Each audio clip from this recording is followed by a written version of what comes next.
Hi guys, sorry, how's it all going? So this is going to be my video on structural dissociation. I have tried to film this video several times and I've miserably failed, so I'm hoping this video is going to be it. You'll have to forgive me because I've got a whole heap of notes in front of me that I'll be reading off. And yeah, with that said, let's get into it. Structural dissociation. What is it? Why does it occur? And all of that sort of stuff is going to be covered in this video. So the theory of structural dissociation was made up by, I'll probably pronounce the last names wrong, but the theory was invented by Vanderhart, Nienhorst and Steele. And you can, look up this theory yourself if you want to. In the 2006 book written by those people called The Haunted Self, Structural Dissociation and the Treatment of Chronic Traumatization. So basically structural dissociation hypothesizes or states that the brain has two separate hemispheres. There's the left hemisphere and the right hemisphere of the brain.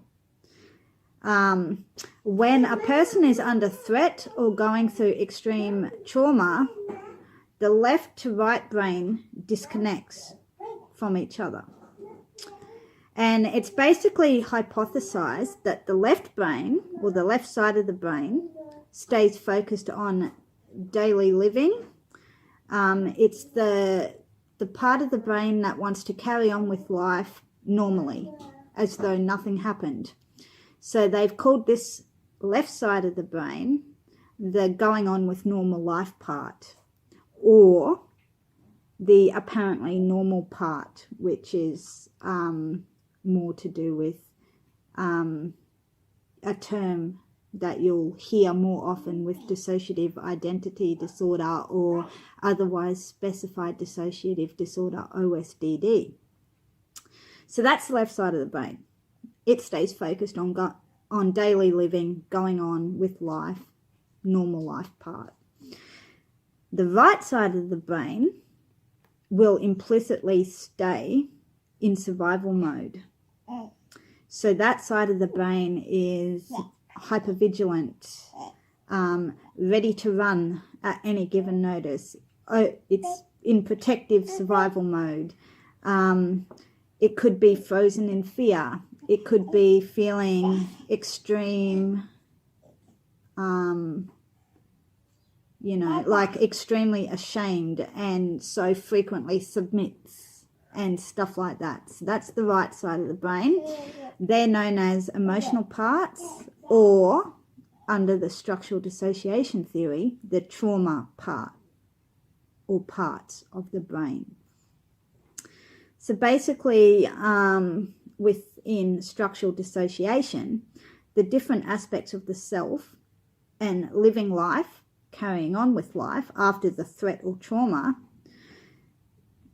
those aspects become fragmented, split, dissociated, disconnected from each other.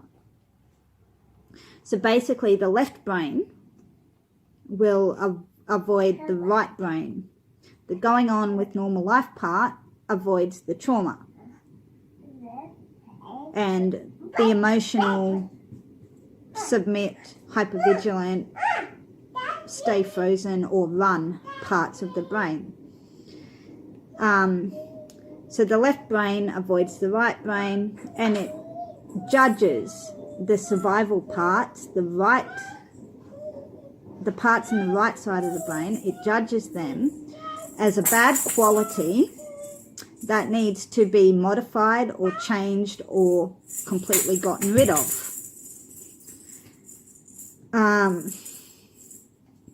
So the functioning, and it's in, you know, quote, commas, functioning, because it's maybe not so functioning for some people. The functioning self will carry on trying extremely hard to remain normal, as though the trauma never happened, yet this part of the self, or this side of the brain, is constantly invaded by the trauma parts and the parts that are in survival mode, or, you know, emotionally reactive or whatever. So basically, structural dissociation is a way to survive an overwhelming traumatic experience or threat that is, you know, basically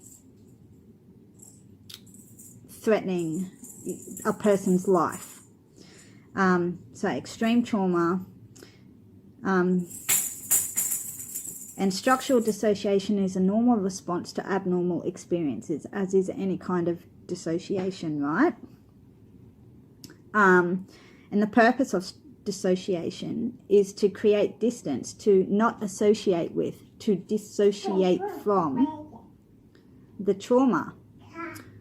So within structural dissociation, you're basically distancing yourself from the trauma, and you're creating a good, normal self, or me, while creating distance from the traumatic experience or overwhelming, you know, trauma. And within the theory of structural dissociation, it basically states that you're disowning the parts of you that felt ashamed, scared, or whatever while the trauma happened. But in disowning those parts of yourself, you are actually disowning the trauma.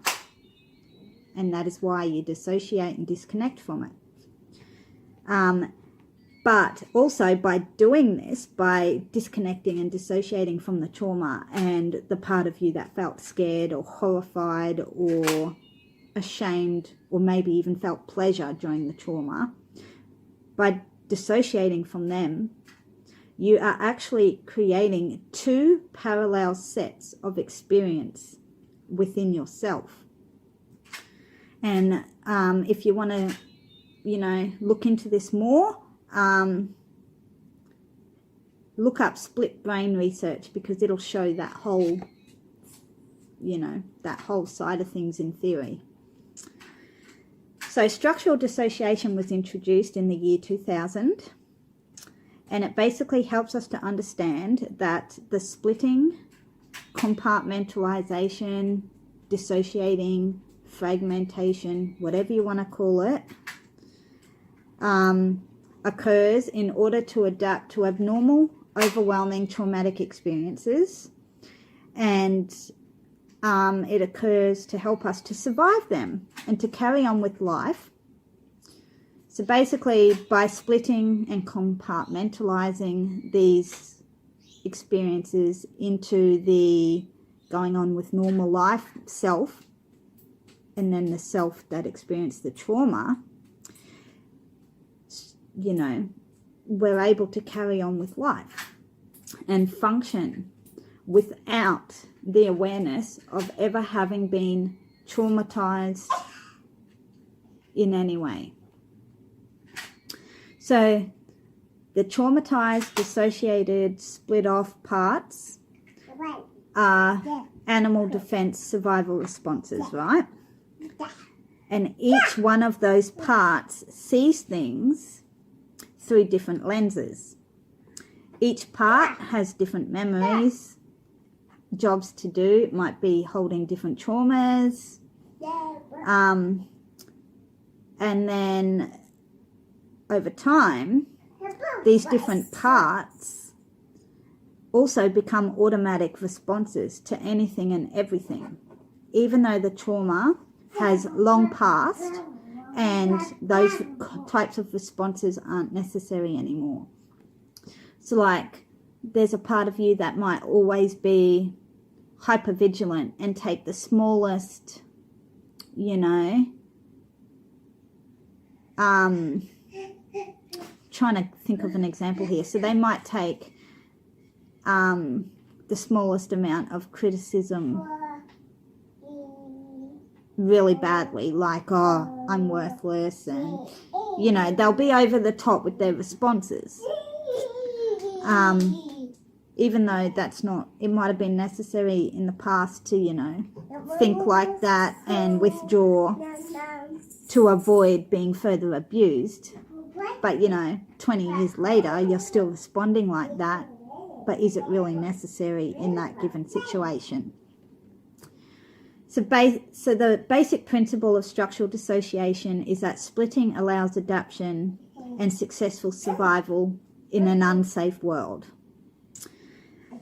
And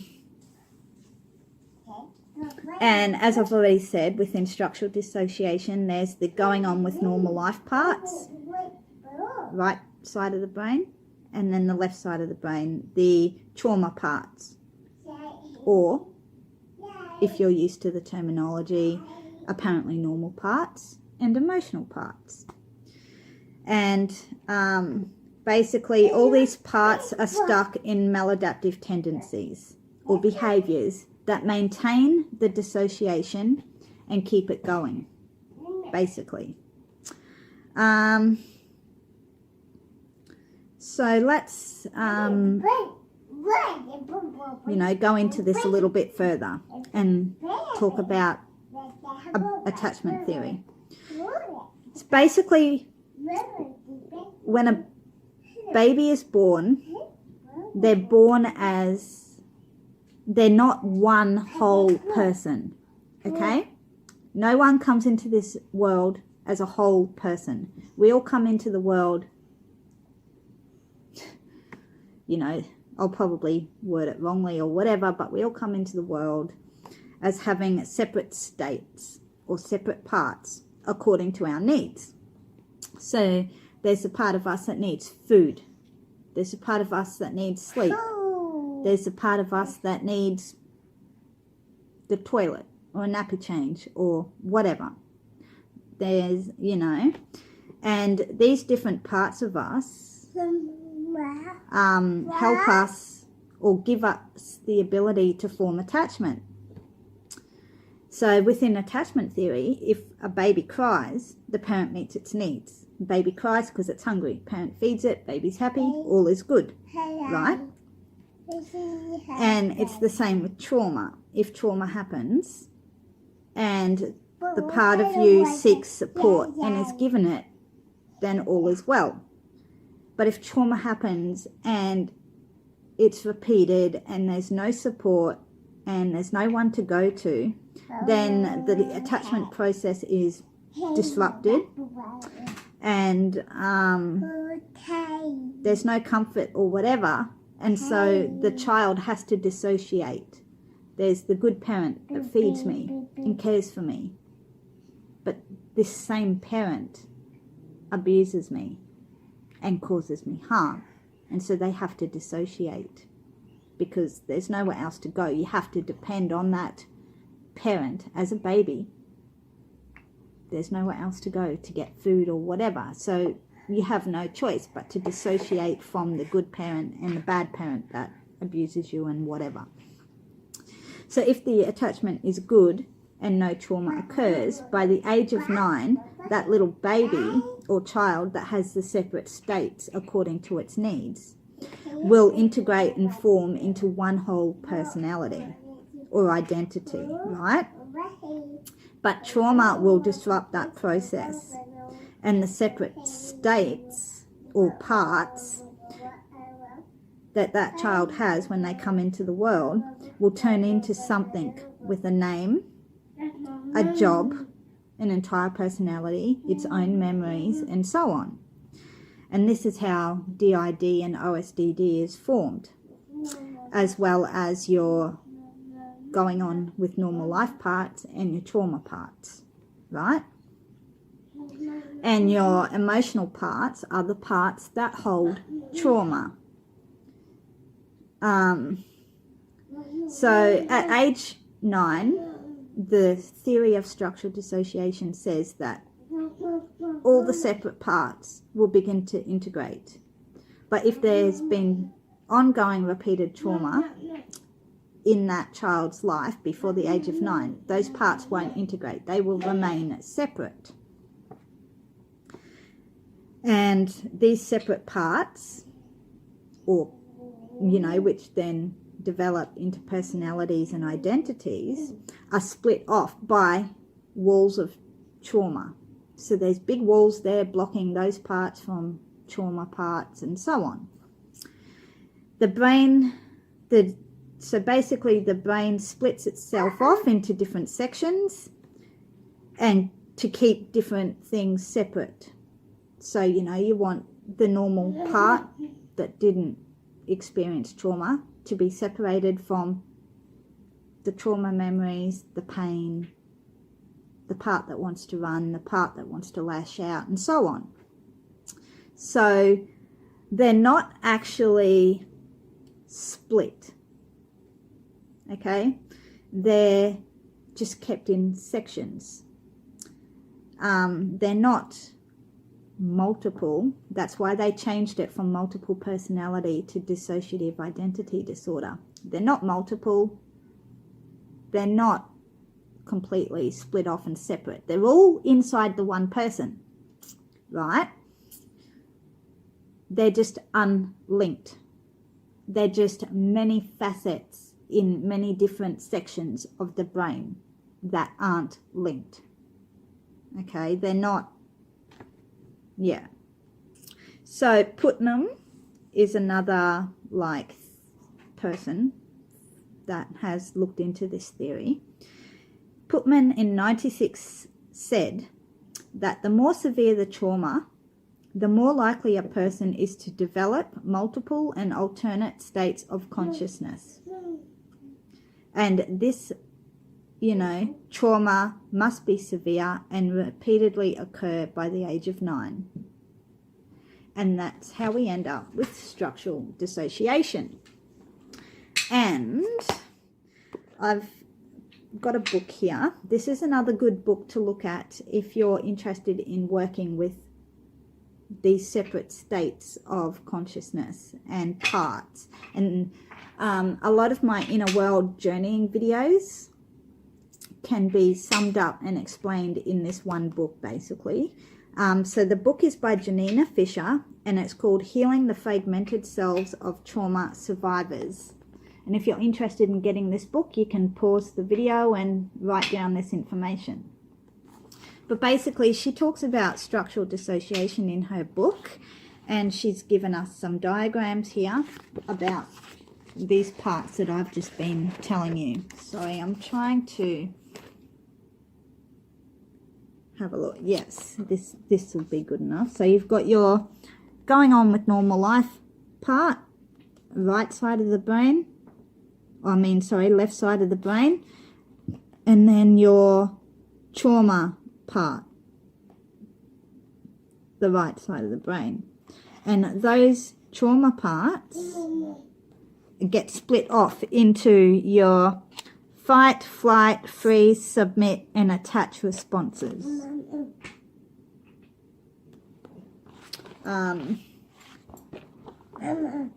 So guys, if you're wanting to know how do you heal this dissociation, this compartmentalization, these different facets of yourself that you experience as separate and different. Well, you need to firstly learn to recognize your triggered emotional and somatic responses, and you need to avoid interpreting them as here and now responses to the environment, but to see them as a trigger to get that part of your brain into conscious awareness and to respond and act and whatever. And you need to be curious about that. You need to take those times when you are triggered, you need to take those times and view them as a communication from a part of you that might be holding trauma or wanting to run or submit or freeze or whatever. And you need to be mindful of this and notice the moment-to-moment things that are occurring within yourself, in your mind and in your body, while that part is activated and triggered. So you need to be mindful and take into consideration the interactions between the stimuli and the triggered part.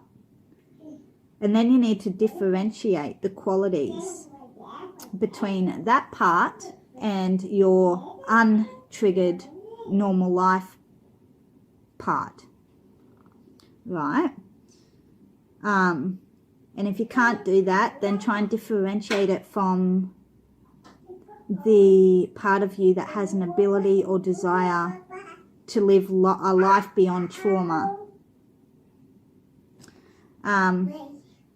And then you need to try and name that emotional triggered part of you that's responding.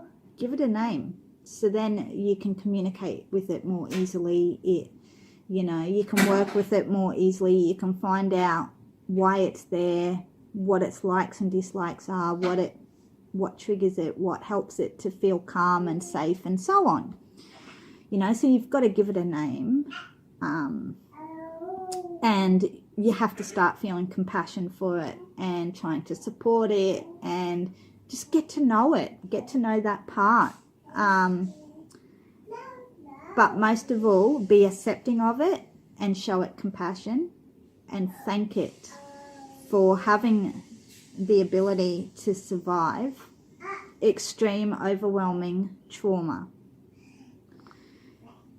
And by doing that, you will eventually build trust with that part, and the communication will grow, and you and that part will be able to hopefully eventually work together and feel connected to each other, and all the dysfunction and maladaptive behaviors and whatever will begin to decrease.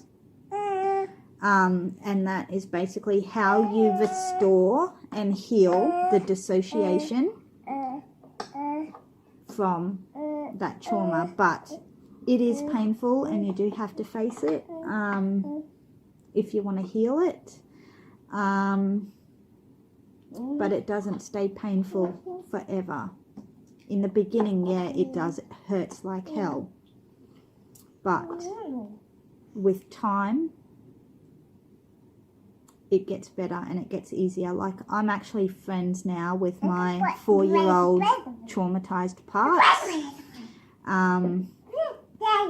My suicidal part has somewhat calmed down a lot to what they used to be like. I'm gaining more control over the dysfunctional acting out parts that just want to get angry and fight. And this is how I work with my inside parts in my inner world, and try to heal and overcome the dissociation within my life and my mind. And yeah, if you want to know more about that and see that process, I have a playlist on this channel called Inner World and Journeying. There's videos in there that go through all of this kind of stuff and that process, and there will be more videos coming. I'll try and do an in-depth video on, my going on with normal life parts and my trauma parts, and give you a bit more about them. I've currently got, I think, 15 or 16 parts in my inner world that I've identified and am working with. And if you want to know more about them, they're in a video on this channel called My Inner World Map and the people that live there. And so, yeah, guys, that's basically structural dissociation. And I thank you for watching. and if you've got any questions, contact me on the links in the description below. Don't forget to subscribe and hit the bell button so you get notifications when I upload. And yep, stay tuned for some more content like this, and